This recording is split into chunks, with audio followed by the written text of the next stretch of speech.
এক প্লেট ভাতের আশায় 12 বছর বয়সে চাচার ঘরের মেঝেতে বসে টিভি দেখার বাহানায় বসে থাকতাম। তারা আমার সামনে খাবার খেত, কিন্তু আমাকে কখনো বলতো না, আয় সোহান, ভাত কা কয়টা, সকাল থেকে তো না খেয়ে বসে আছিস। কিন্তু তারা কখনো এটা বলতো না।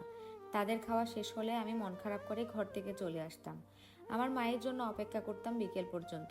আমার বাবা যখন স্ট্রোক করে মারা গেলেন, আমাদের মাথার উপরের আকাশটা যেন এক নিমিষেই ভেঙে চুরমার হয়ে গেল। বাবা মারা যাওয়ার পর আমাদের রক্ত মাংসের আপন চাচা রাতারাতি কেমন যেন পর হয়ে গেলেন।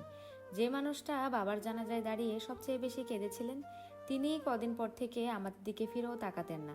মা আর আমার জীবনের কষ্টের দিনগুলো ঠিক তখন থেকেই শুরু। ক্ষুধা জিনিসটা বড় বালাই। 12 বছরের একটা বাচ্চার পেট তো আর বোঝে না যে তার বাবা নেই, ঘরে চাল নেই, সকাল থেকে পেটে এক দানা দানা পানি পড়েনি। দুপুরের দিকে যখন ক্ষুধার তীব্রতায় পেটটা চৌচো করতো, তখন আমি নিরুপার হয়ে চাচার ঘরের দিকে হেঁটে যেতাম। চাচার ঘরের মেঝেতে বসে থাকার আমার একটা চেনা বাহানা ছিল টিভি দেখা। তখন গ্রামে খুব বেশি ঘরে রঙিন টিভি ছিল না। চাচার ঘরে রঙিন টিভি চলতো, আর আমি এক কোণে গুটিসুটি মেরে বসে থাকতাম। আমার চোখ টিভির পর্দায় থাকতো ঠিকই, কিন্তু কান দুটো পড়ে থাকতো রান্নাঘরের দিকে। কখন থালা বাসনের শব্দ হবে, কখন খাবার টেবিলে সাজানো হবে। একটু পরে চাচি এসে খাবার বেড়ে দিতেন। চাচা, চাচাতো ভাইয়েরা সবাই মিলে গোল করে বসতেন। তরকারির সুগন্ধ যখন আমার নাকে আসতো, তখন মুখ ভরে লালা চলে আসতো। আমি আর চোখে দেখতাম ধোয়া ওঠা গরম ভাত আর মাছের ঝোল। তারা আমার সামনে আয়েশ করে করে খাবার খেতেন। চিবানোর শব্দ হতো, কিন্তু বিশ্বাস করুন, কেউ একটিবারের জন্য আমার দিকে তাকিয়ে বলতো না, আয় সোহান, ভাত কা কয়টা, সকাল থেকে তো না খেয়ে বসে আছিস। না, তারা কেউ এই কথাটি কোনোদিন বলেনি। আমি টিভির দিকে তাকিয়ে শুকনো তুতু গিলতাম, আর মনে মনে ভাবতাম কেউ একজন অন্তত ডাকুক। কিন্তু তাদের খাওয়া শেষ হয়ে যেত। তারা হাত ধুয়ে উঠে যেতেন। কেউ আমার দিকে একটা রুটি বা একদলা ভাতও বাড়িয়ে দিত না। যখন বুঝতাম আর কোনো আশা নেই, তখন তীব্র এক মন খারাপ করে চোখে জল নিয়ে গুটিসুটি মেরে চাচার ঘর থেকে বেরিয়ে আসতাম। নিজের ভাঙা ঘরের বারান্দায় এসে বসে থাকতাম। মা মানুষের বাড়িতে ঝিয়ের কাজ করতে যেতেন সকালবেলা। দুপুর গড়িয়ে বিকেল হতো, আমার চোখ দুটো তাকিয়ে থাকতো রাস্তার দিকে, কখন মা ফিরবে। মা যখন বিকেলে ক্লান্ত শরীরে আঁচলে করে বা কোনো বাটিতে করে মানুষের বাড়িতে বেঁচে যাওয়া খাবার নিয়ে আসতেন, তখন মনে হতো যেন পৃথিবীর সবচেয়ে বড় সম্পদ হাতে পেয়েছি। মা নিজের মুখে এক লোকমা না দিয়ে আমার মুখে তুলে দিতেন, আর আমি গোগ্রাসে তা গিলতাম। এরই মধ্যে মাঝে মাঝে একটু আনন্দের আলো আসতো। আমাদের বড় চাচাতো বোন, যিনি শহরে থাকতেন, তিনি যখন মাঝে মাঝে গ্রামে আসতেন, তার মনটা ছিল খুব নরম। আমাকে দেখতেই ডেকে বলতেন, সোহান, এদিকে আয়, এই নে মিষ্টি খা, ফল খা। চাচির চোখের আড়ালে তিনি আমাকে এটা সেটা খেতে দিতেন। ওনার ভালোবাসাটুকু পেয়ে আমার মনে হতো এই পৃথিবীতে মা ছাড়া আমিও বোধ হয় কারো আপন। কিন্তু কপাল খারাপ, কিছুদিন পরেই ওনার বিয়ে হয়ে গেল। বিয়ের পর তিনি পুরোপুরি সংসারের হয়ে গেলেন।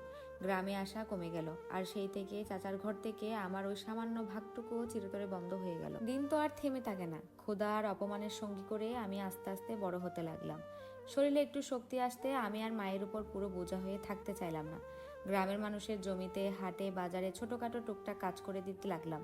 কেউ 20 টাকা দেয়, কেউ খুশি হয়ে দুটো খেতে দেয়। এভাবেই আমাদের মা ছেলে টানাটানি সংসার কোনো মতে চলতে লাগলো। কষ্টের দিনগুলোর মধ্যে আমি কৈশোর পেরিয়ে একটু একটু করে তরতাজা তরুণ হয়ে উঠছি। ঠিক এরকম এক সময়ে সেদিন দুপুরে চাচার বাড়িতে এক বিশাল শোরগোল। শহর থেকে চাচির বড় বোন আর স্বামী তার ছেলে মেয়েদের নিয়ে বেড়াতে এসেছে। ধনী আত্মীয়, তাই চাচার বাড়িতে এলাহি কাণ্ড। বাজার থেকে রুই মাছ, খাসির মাংস, পোলাওয়ের চা সব আনা হয়েছে।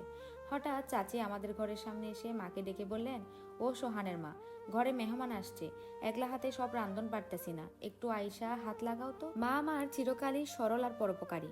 চাচির ডাক শুনে মা নিজের ঘরের কাজ ফেলে মুখে এক চিলতে হাসি নিয়ে চলে গেলেন চাচার রান্নাঘরে। মা পোলাও চড়ালেন, খাসির মাংস কষাতে লাগলেন। মাংস কষানোর সেই স্বর্গীয় সুবাস আমাদের ঘর পর্যন্ত আসছিল। রান্নাঘরে মা হাসি মুখে চাচির সাথে কাজ করছেন, আর সুস্বাদু সব পদ রাঁধছেন। দূর থেকে মায়ের সে রান্নার দৃশ্য দেখে আমার মনে এক চিলতে আশার আলো জাগলো। আমি ভাবলাম, মা যখন নিজের হাতে এত ভালো ভালো রান্না করছে, চাচি নিশ্চয়ই খুশি হয়ে আজ আমাদের মা ছেলেকে একটু খেতে দেবে।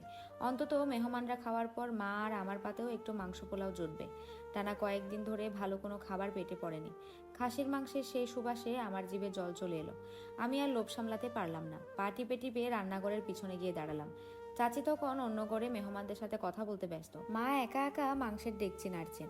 আমি চুপি চুপি রান্নাঘরের ভেতর ঢুকে মায়ের শাড়ির আঁচল টানলাম। ফিসফিস করে বললাম, আম্মা, আমার এক টুকরো মাংস দেও না এখান থেকে, খুব ক্ষুধা লাগছে আম্মা, একটুখানি দাও। মা আমার কথা শুনে চমকে উঠলেন। ওনার চোখ দুটো ভয়ে আর আতঙ্কে বড় বড় হয়ে গেল। মা হড়বড় করে চারপাশটা দেখে নিয়ে আমার হাতটা চেপে ধরে সরাসরি না করে দিলেন। হাই হাই বাজান, এগুলো বলিস না এখন। তোর চাচি যদি দেখে তুই এখান থেকে মাংস খাচ্ছিস তাহলে আর রেহাই থাকবে না, আমাদের পিঠের চামড়া তুলে নেবে। কিন্তু ক্ষুধার্ত 12-13 বছরের জেদের কাছে তখন মায়ের ভয় হেরে গেল। আমি মায়ের বারণ শুনলাম না। ডেকচির পাশে একটা বাটিতে কষানো মাংসের কয়েকটা টুকরো রাখা ছিল মেহমানদের দেওয়ার জন্য। আমি মায়ের চোখের তোয়াক্কা না করে লোভ সামলাতে না পেরে চট করে হাত বাড়িয়ে সেখান থেকে বড় এক টুকরো মাংস তুলে নিলাম। মা না না করে ওঠার আগে আমি সেই গরম মাংসের টুকরোটা মুখে পুরে দিলাম। মাংসের স্বাদটা জিহ্বায় লাগার সাথে সাথে আমার মনে হলো যেন অমৃত খাচ্ছি। কিন্তু সেই সুখ মাত্র কয়েক সেকেন্ডের জন্য স্থায়ী ছিল। ওরে চোরের দল, ঘর তো না চোরের আস্তানা বানাইছে। হঠাৎ দরজার গোড়া থেকে এক তীক্ষ্ণ চিৎকারের পুরো বাড়ি কেঁপে উঠল। আমি চমকে তাকিয়ে দেখি চাচির দরজায় দাঁড়িয়ে আছেন। ওনার চোখ দুটো রাগে লাল আর মুখটা হিংস্র দেখালো। চাচি এক মুহূর্ত সময় নষ্ট না করে রান্নাঘরে ঢুকে আমার হাতটা ঝটকা মেরে ধরলেন। তারপর চিৎকার করে বলতে লাগলেন, চোরের ঘরের চোর, যেমন মা তেমন তার পোলা। নিজে তো চোর, এখন পোলারেও চুরি করে মাংস খাওয়ানো শিখাইতেছে। মানুষের বাড়ির মেহমানদের খাবার চুরি করে তোগো লজ্জা করে না? মায়ের মুখটা পলকে ফ্যাকাশে হয়ে গেল। মা হাত জোর করে কাঁদতে কাঁদতে বললেন, আপা আমার পোলার আরে বই কেন না, ও ছোট মানুষ, লোভ সামলাতে পারে নাই, ও চুরি করে নাই আপা। কিন্তু চাচি তখন থামার পাত্র নন। তিনি উঠোনে গিয়ে চিৎকার করে চাচাকে শোনানোর জন্য বলতে লাগলেন, সবাই আইসা দেখে যাও, চোরের মা ছেলেকে চুরি করে মাংস খাওয়াচ্ছে। এদের ঘরে আশ্রয় দেওয়াই আমাদের ভুল হয়েছে। মুখের ভেতর সে মাংসের টুকরোটা তখন আমার কাছে বিষের মতো লাগছিল। আমার চোখের সামনে আমার মায়ের আঁচলটা অপমানে কাঁপতে লাগলো। চাচির সেই বিষাক্ত চিৎকার আর অপমানের তীরগুলো সেদিন শুধু আমার কানে নয়, সোজা এসে লেগেছিল 12-13 বছরের একটা বাচ্চার কলিজায়। মুখের ভেতর থাকা মাংসের অমৃত টুকরোটা মুহূর্তের মধ্যে যেন কয়লার মতো তেতো আর বিষাক্ত হয়ে গেল। আমি গিলতেও পারছিলাম না, ফেলতেও পারছিলাম না। চোখের জল আর নাকের জল এক হয়ে যাচ্ছিল। চাচা আর মেহমান